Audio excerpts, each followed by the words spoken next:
Olá, seja muito bem-vindo. Na aula de hoje eu vou tratar sobre uma das maiores dificuldades de quem estuda para concurso, que começa antes mesmo de você colocar em prática os estudos, que é o grande questionamento.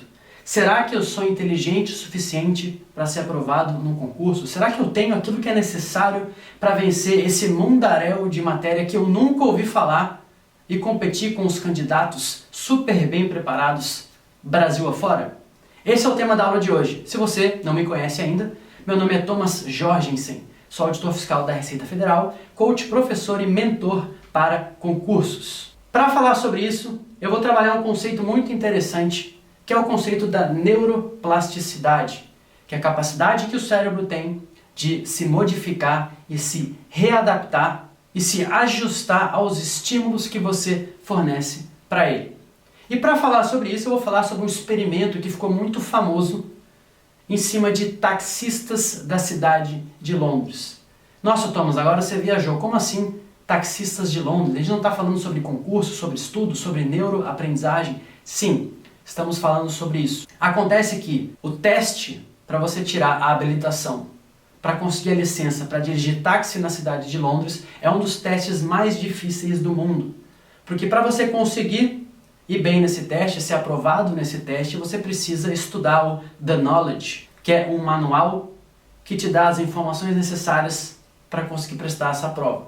E esse manual, além de envolver a memorização de mais de 25 mil ruas num raio de 6 milhas na cidade de Londres, ele envolve também que você consiga decorar pontos de referência, muitas vezes pontos pequenos e aparentemente sem importância, como por exemplo, saber onde fica uma estátua de um rato e um queijo, que na verdade tem 30 centímetros e está na esquina da rua X com a rua Y, sei lá eu. Mas quando o turista vem e fala que você quer ir até a rua da estátua, você tem que saber aonde é. É muito difícil memorizar esse tanto de rua e ter essa capacidade de navegar numa cidade.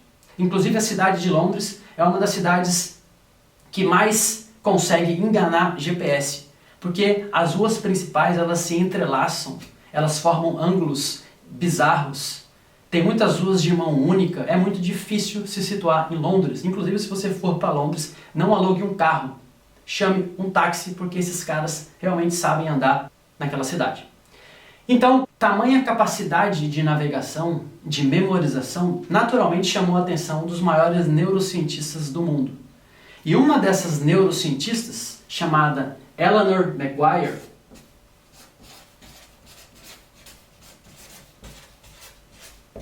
ela resolveu fazer um experimento.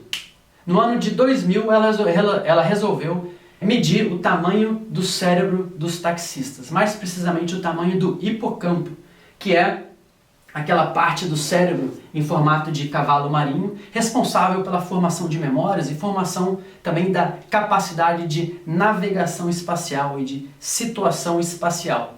Ela averigou o tamanho do hipocampo dos taxistas e comparou, acho que ela pegou o hipocampo de 16 taxistas, mediu, tirou lá as medidas do hipocampo, principalmente a parte posterior do hipocampo, se eu não me engano, e comparou com o tamanho do hipocampo de 15 pessoas da mesma idade, mas que não eram taxistas. Ela chegou à conclusão de que o hipocampo dos taxistas eram consideravelmente maiores do que o das pessoas que não eram taxistas.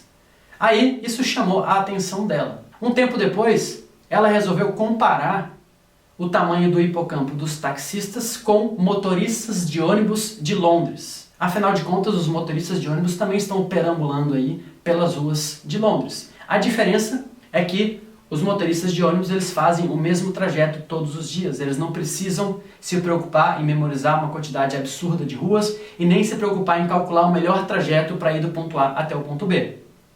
E aí ela chegou à conclusão de que o hipocampo dos taxistas eram significativamente maiores também do que o hipocampo dos motoristas de ônibus.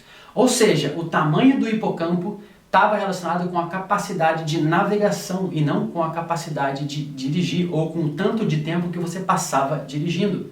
Porque o motorista de ônibus, teoricamente, dirige tanto quanto o taxista, aproximadamente. E aí ela pensou assim, bom, mas será então que os taxistas não têm o hipocampo maior por meio de uma seleção natural, de modo que as pessoas que acabaram passando nas provas eram de fato as pessoas que já tinham o hipocampo maior, né, como uma seleção natural mesmo. Daí ela, para tirar essa dúvida, ela fez um experimento que realmente mudou o curso da neurociência.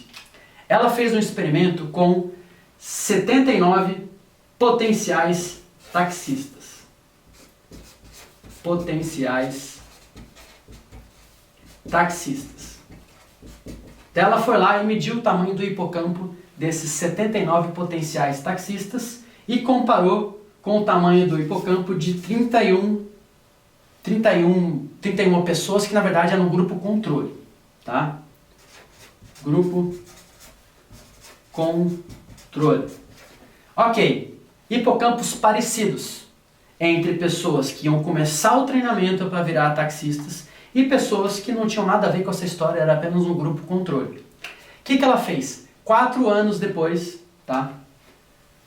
4 anos depois, dessas 79 pessoas, desses 79 potenciais taxistas, 41 foram credenciados.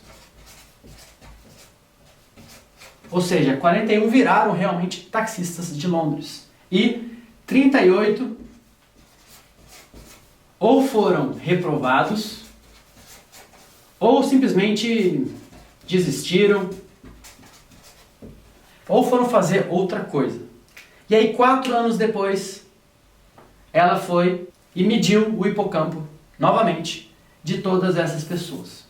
Resultado, o hipocampo dessas 41 pessoas que viraram taxistas e estavam praticando o ato de dirigir um táxi todos os dias pela cidade de Londres, essas pessoas que antes tinham o hipocampo do mesmo tamanho de todo mundo, elas estavam com o hipocampo significativamente maior do que essas pessoas aqui que desistiram, que foram reprovadas, e essas pessoas aqui tinham um hipocampo muito parecido com o hipocampo do pessoal do grupo de controle.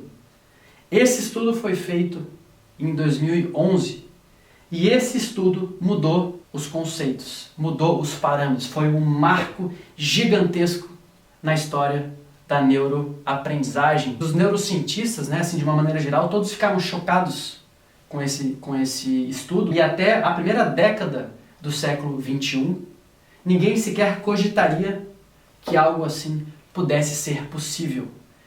Fisicamente e nitidamente o cérebro mudou, o cérebro cresceu por meio de treinamento intensivo e estímulo. Isso é uma lição para você que estuda para concurso, mesmo para você que, principalmente para você, aliás, que nunca estudou e que está encarando tudo como uma grande novidade.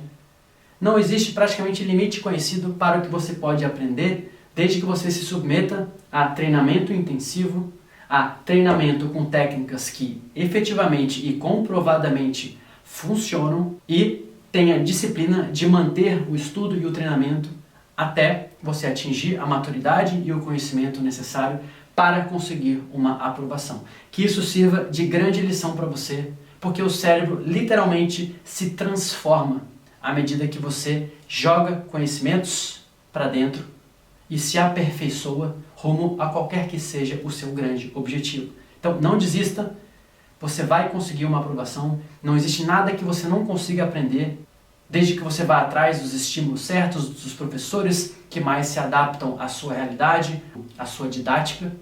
Não desista, persiga o seu sonho, porque existem evidências claríssimas de que qualquer pessoa é capaz de aprender e que as pessoas literalmente ficam mais inteligentes por meio do esforço, do estudo e do treinamento intensivo. Se você gostou desse vídeo, eu peço que você clique em curtir e se inscreva no meu canal para que eu consiga continuar produzindo vídeos para tentar incentivar as pessoas a estudarem para concurso, porque é uma transformação na vida de vocês. Um grande abraço, muito obrigado e até o nosso próximo vídeo.